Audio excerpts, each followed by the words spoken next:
Primeira coisa, né, Maquiavel, né, e a sua filosofia política é um tema muito recorrente no Enem, né? Na UERJ nem tanto, né? Eu não lembro de alguma questão dos últimos anos da UERJ, pelo menos não me ocorre agora, que os estudos de Maquiavel seja de repente relevante, né? Enquanto alguma questão, mesmo que seja uma questão interdisciplinar, como é a característica da prova da UERJ. Mas no Enem é recorrente, né? A gente, mas não só o Enem, tem alguns vestibulares, né, que também usam muito a filosofia política do Maquiavel e vai falar de alguns conceitos. Isso porque Maquiavel ele escreve um livro muito famoso chamado O Príncipe. E é um livro que ele tem uma forte influência da filosofia política, né, na maneira que a gente conhece hoje. Então, vou passar o slide e a gente vai começar aqui. Bom, né, quem foi Maquiavel, né? Maquiavel, ele era, né, um pensador italiano, né? Ele viveu durante toda a sua vida em Florença, na Itália. Ele é fundador, né, considerado o fundador do que a gente chama da ciência política moderna, né? E ele parte de um princípio que é muito importante, que é muito característico, né, da sua filosofia, que é a ideia de que o Estado e o governo, a gente tem que pensar, né, o papel de cada um deles a partir dos elementos históricos, ou seja, do mundo do jeito que ele é, e não do jeito que ele deveria ser. Então, Maquiavel ele vai pensar uma filosofia política não idealizada como a filosofia clássica geralmente pensava, né? Platão, por exemplo, um filósofo que a gente já estudou, ele era um filósofo que ele idealizava, né, um tipo de política. Tanto que ele escreve um livro muito importante chamado A República, onde nessa república ele vai idealizar o que seria uma república ideal, e aí ele vai dizer, né, que uma república ideal é aquela regida pelo rei filósofo, enfim, né? A gente já até estudou um pouco esse tema. O Maquiavel ele sempre fez parte da política, né, da cidade de Florença. Aos 29 anos, né, ele vira secretário, né, do governo do Lourenço de Médici, e ele sempre reinou em prol da união dos estados italianos até a sua morte, né? A morte dos Médici, né? Que marca o fim da Idade de Ouro de Florença. Quando a gente pega esse contexto que Maquiavel viveu, é importante a gente entender o que era esse contexto histórico da Itália nessa época, né? Bom, quando a gente pensa em Itália, não é exatamente essa Itália que a gente conhece hoje, né? A Itália não era um território unificado, muito pelo contrário, né? Existiam várias brigas ali. E durante o Renascimento, né, as cinco principais potências da Península Itálica, né, que eram, né, o Ducado de Milão, a República de Veneza, a República Florentina, o Reino de Nápoles e os Estados Papais, né, eram cinco potências que brigavam entre elas, né? E a maior parte dos estados da península, né, era o que eles chamavam de ilegítima, né? Eles eram tomados por mercenários na época. Então a gente vê aí por esse contexto que era um território muito marcado por guerras e disputas de poder. Também pensar que Maquiavel está no contexto histórico do Renascimento italiano. Né? O Renascimento é aquele movimento político que influencia, né, de uma forma muito importante toda a Europa, e tem, né, como uma das principais elementos, né, a superação das amarras da Idade Média, que basicamente o que a Idade Média representava? Representava o poder legitimado, né, pelas monarquias e também pela Igreja Católica da época, né, que era uma igreja extremamente poderosa, né, então monarquia e Igreja Católica estavam sempre juntos. E um dos elementos culturais principais que influenciam os pensadores do Renascimento, né, é o que eles chamam de resgate da cultura greco-romana. Então, olha que curioso, eles começaram a ler os textos gregos, os textos escritos por pensadores da Roma Antiga.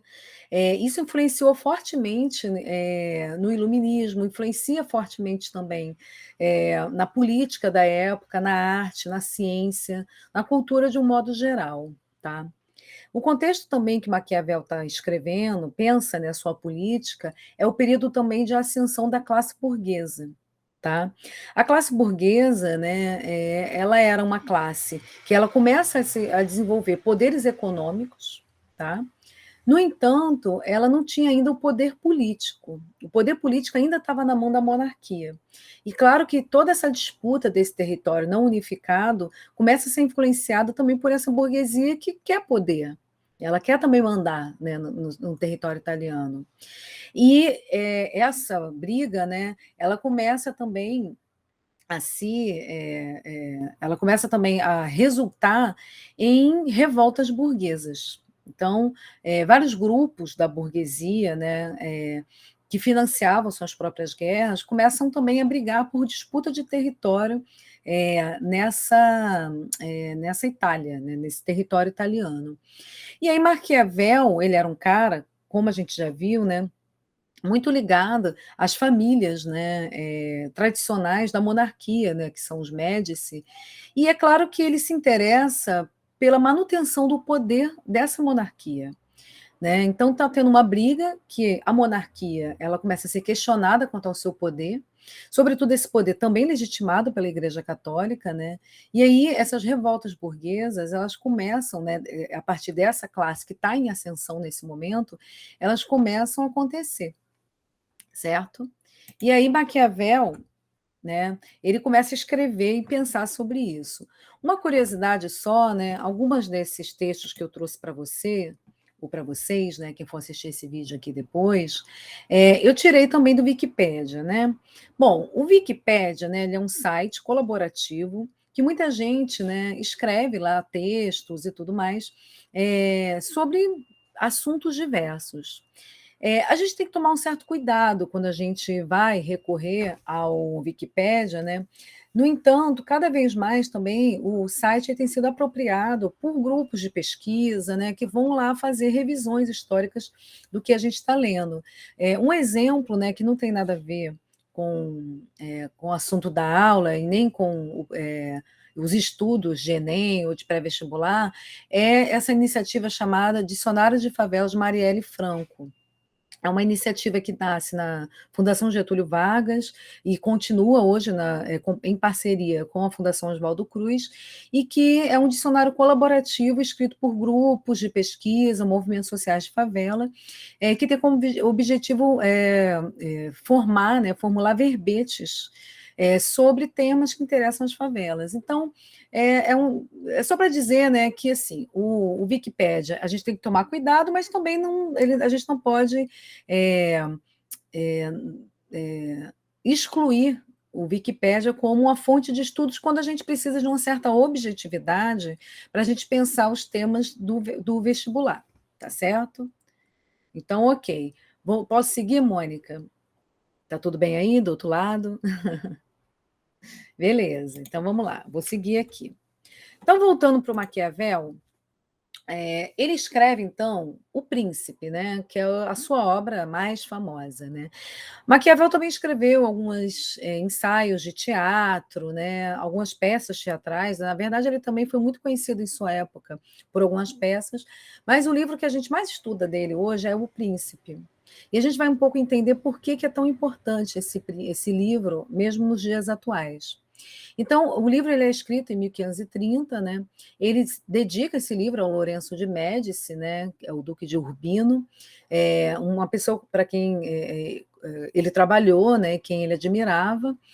E o livro ele é um tratado sobre política, e ele tem como objetivo o ensinamento sobre conquistar e manter um principado. Então, como estava lá naquele outro slide, Maquiavel está preocupado com a manutenção do poder da burguesia, desculpa, não, ele está preocupado com o poder da monarquia, né? Porque existia a burguesia querendo também ocupar, né? Querendo também garantir o seu poder, para além do econômico, o poder político. Bom, o que Maquiavel vai ensinar principalmente nesse livro? Primeiro, ele vai dizer que a política está acima de qualquer moral, né? Alguns autores vão questionar, né, que Maquiavel via a política de uma forma tão pragmática assim. Só que, de um modo geral, o que Maquiavel, né, quer colocar para a gente? Primeiro, ele vai dizer que a política, ela, para que ela, né, seja feita de uma boa maneira, né, seja bem executada, eh, o que importa é o fim. E qual é o fim, né? Qual é a finalidade? O fim enquanto finalidade, né? Qual é a finalidade de quem está no poder? É a conquista do poder. E aí, isso, de uma certa forma, para conquistar o poder, você vai ter que se utilizar de diversos meios. E muitas das vezes esses meios, eles justificam esses fins, né? Então, em 1559, o príncipe, ele é colocado, né, imagina, né, ele está falando sobre o poder da burguesia, ele fala de uma série de coisas, ele fala, sobretudo, como o rei, né, o príncipe, ele tem que agir de modo que o povo, ao mesmo tempo, ame, mas ao mesmo tempo também tenha temor dele. Só que o mais importante é que o povo precisa entender a necessidade do príncipe, da existência desse poder do monarca que seria absoluto. Né? Só que é claro, né, na ideia do Maquiavel, esse poder absoluto ele não poderia vir de uma ideia, né, que a Igreja Católica colocava muito na época como um poder divino, né? Ele era um poder mesmo, né, conquistado, né?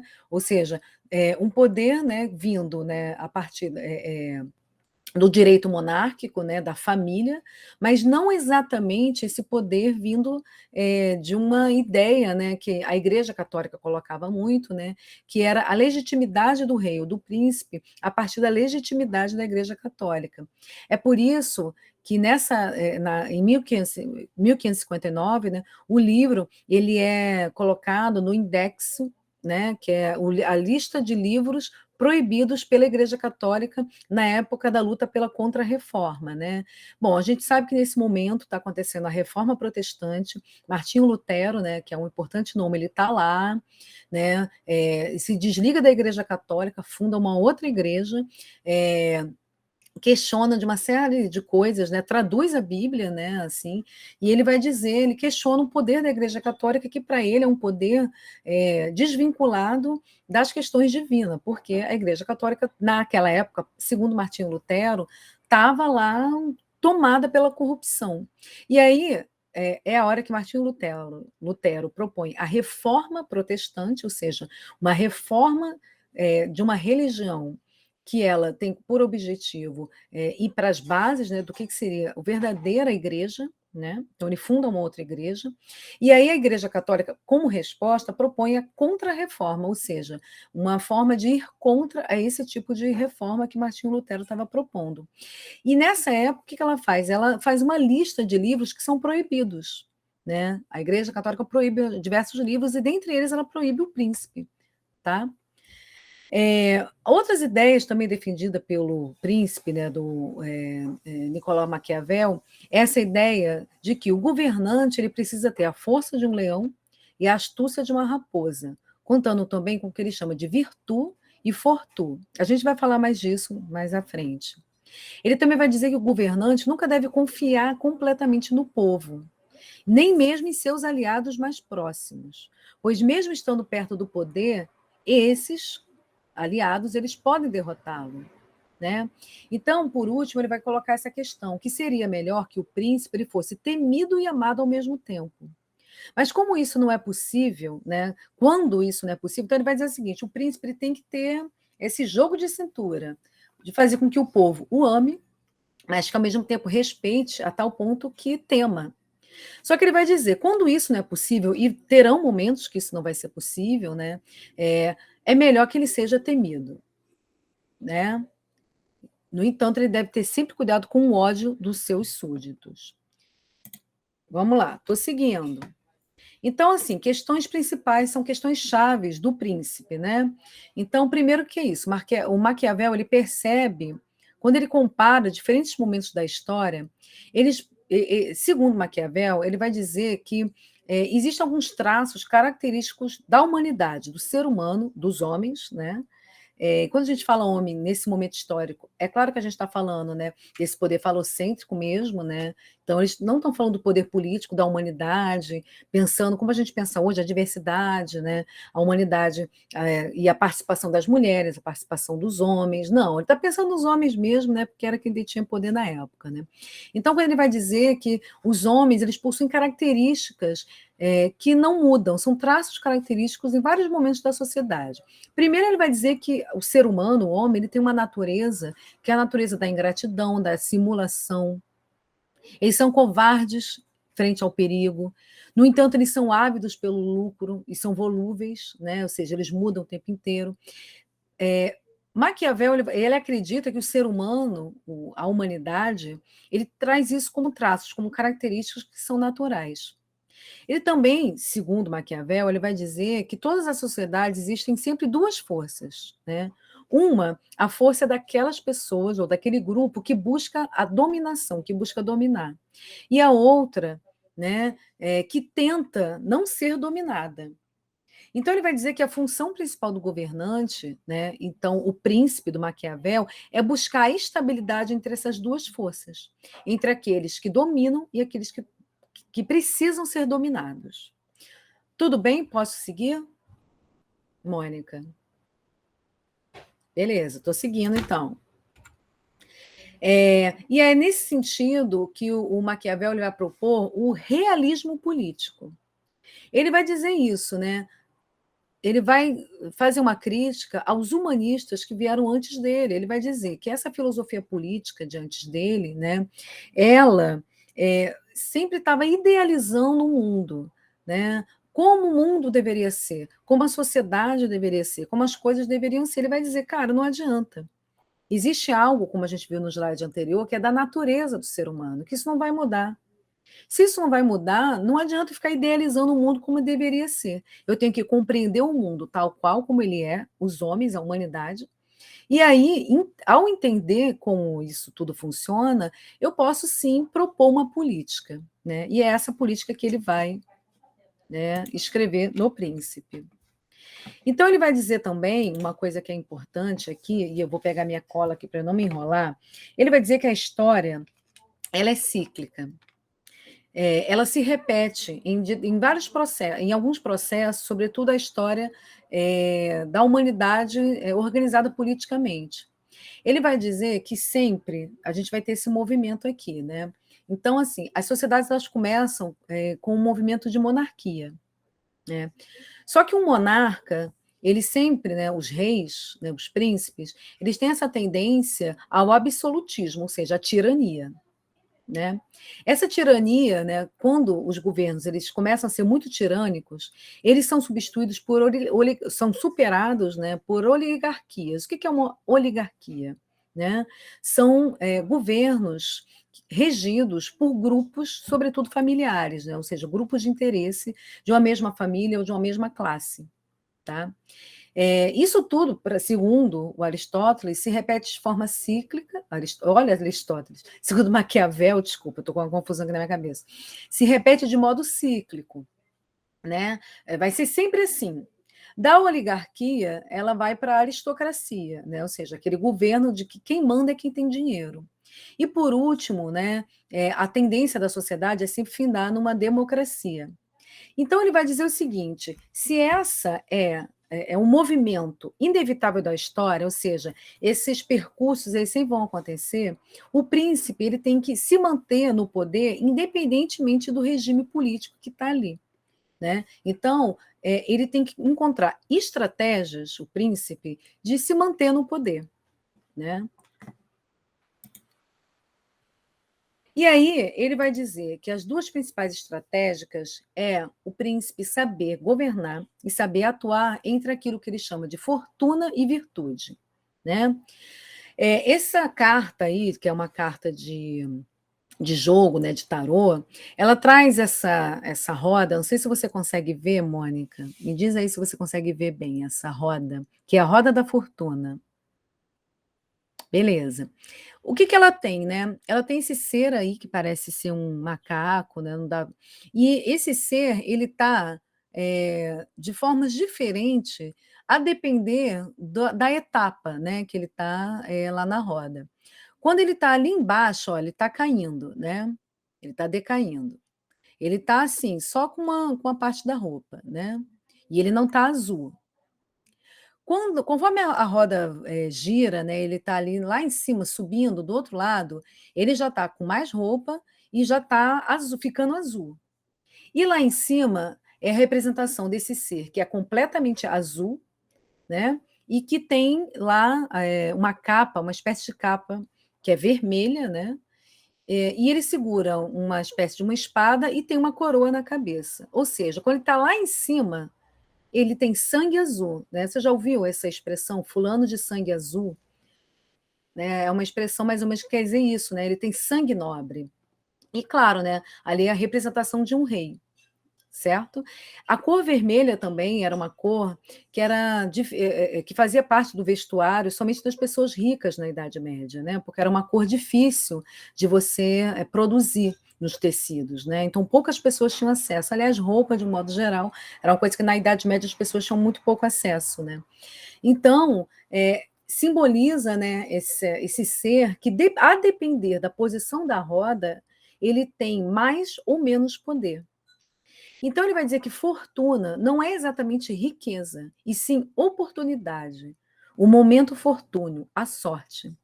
Então, o que Maquiavel está querendo colocar? Já que a história ela vai mudar, né, o príncipe ele tem que ter essa astúcia, né, ele tem que ter essa inteligência de aproveitar os bons momentos quando eles chegam, porque os maus virão.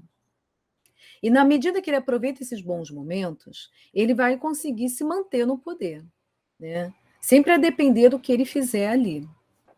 Né? Então, fortuna não necessariamente tem a ver com riqueza, mas tem a ver com essa coisa de você conseguir aproveitar a oportunidade, o momento, e não se deixar levar pelos momentos, inclusive, que podem ser ruins. Né? A fortuna também ela pode ser, em algum momento, um momento ruim, né? Opa, tá aqui, né? Então, como a gente viu, né? Não é riqueza, né? É oportunidade, é o momento, tá? A virtude, né? No caso aqui, né? A gente tem essa personificação, né? Da virtude, né? Que é essa imagem grega, né? Ela está na biblioteca de Celso de Efésio, né? Da Turquia. É uma imagem muito bonita, né? É uma estátua grega. E que virtude quer dizer isso, a capacidade de previsão das adversidades. É ao contrário do vício, né? Então, é quando o príncipe ele é capaz de prever os momentos. Ele é capaz de prever quando ele está no momento que é de fortuna, né? Ou seja, um momento que é um bom momento, é uma boa oportunidade para ele, e quando ele não está num momento muito bom, né? Então, ele tem que estar sempre em alerta, um príncipe. Né? Ele tem que estar em alerta por quê? Porque aquela natureza que ele disse, né, que a natureza do ser humano é sempre uma natureza ruim, que ela quer ser oportunista, né? Ela vai se oportunizar dos momentos para conseguir tomar o poder, ou para. Ele até fala lá naquele slide, né? Eu escrevo naquele slide que para Maquiavel o ser humano ele tem essa natureza oportunista, né, viciosa, ela quer estar o tempo inteiro no poder, ela tem essa ganância como natureza. Isso segundo Maquiavel. Então é por isso que ele vai dizer que um príncipe ele tem que estar sempre de olho no mundo, nas coisas que estão acontecendo, né, e nunca se deixar ser pego de forma desprevenida pelas adversidades, certo? Então, seguindo aqui. Então, esse é o último slide que tem um resumo aqui, tá, da nossa aula de hoje, tá? Então, assim, isso aqui é um mapa mental, né, que chama, é uma forma de estudo, né, onde a gente coloca, né, numa folha as principais ideias chaves, né, de um determinado autor ou de um determinado tema que você está estudando. Então, é isso, né? Aqui tem esse resumo, tá? E aí, assim, a gente já viu, né, de tudo, né? Então, Nicolau Maquiavel, ele rompe com o idealismo na política e ele tem uma visão muito pragmática sobre a política, ou seja, a gente não tem que ter uma visão sobre, segundo Maquiavel, a política não é aquilo que a gente idealiza, aquilo que a gente quer. né? É aquilo que tem a ver com a natureza da sociedade, das pessoas, ou da própria história que ela vai acontecer de forma cíclica, né? Então, não adianta a gente querer outra coisa, o mundo ele é do jeito que ele é. Então, é por isso que a gente tem que ver a política de um modo mais pragmático, né? É por isso, né, que ele escreve a obra, sua principal obra, que é O Príncipe, que é um manual prático de política, ou seja, como o príncipe ele deve agir. Tá? Ele vai dizer, né, que o objetivo, né, do rei é garantir a estabilidade do príncipe, é garantir a estabilidade do reino. Né? Para ele, a ideia de bem comum não está ligado ao mesmo, por exemplo, como Aristóteles e como outros autores gregos vão pensar o bem comum. Para ele, o bem comum é o bem da monarquia. Porque para ele, a monarquia e o absolutismo é o poder que pode garantir a estabilidade de uma sociedade, tá? A fortuna e a virtude a gente já viu, tá bom? E tem uma frase que está ali, que eu enxertei aqui nesse slide, tá até com a letra diferente, que é muito atribuída a Maquiavel, mas ela não é exatamente de Maquiavel, é de um livro, né, já antigo, né, acho que de Roma, que diz o seguinte, né, que é uma ideia que se fala do Maquiavel quando ele diz assim: os fins justificam os meios. Não foi Maquiavel que escreveu isso, mas é uma ideia que, de fato, ela tem tudo a ver com o que Maquiavel ele quis dizer no Príncipe. Então, ele vai dizer o seguinte, que para a monarquia, para o rei, ele se manter no poder, ele pode usar de todos os elementos que sejam possíveis, né? Desde que aquilo seja bom para a monarquia se manter no poder. Então, vai justificar a guerra, se for necessária, vai justificar o absolutismo monárquico, se for necessário, né? E por aí vai. E aí aquela discussão da fortuna e virtude, né? Que está ali na parte embaixo ali do nosso do slide, né? Do mapa mental, onde diz o seguinte: que a fortuna é o contexto móvel no qual o governante está inserido, né? Ou seja, é aquela roda que ela vai mudar, o mundo vai mudar, as coisas vão mudar. Então, o príncipe tem que estar de olho nisso, né? Que a depender de onde ele está, né? Ele pode estar no momento de sorte, um momento bom, ou ele pode estar no momento não tão bom para ele. E é por isso que ele tem que ter a virtude, que é a sabedoria, né? Que são as ações práticas do governante para manipular esse contexto, ou seja, essa fortuna a seu favor. Tá certo? Bom, você quer que eu volte a algum slide? Você tem alguma pergunta da aula de hoje?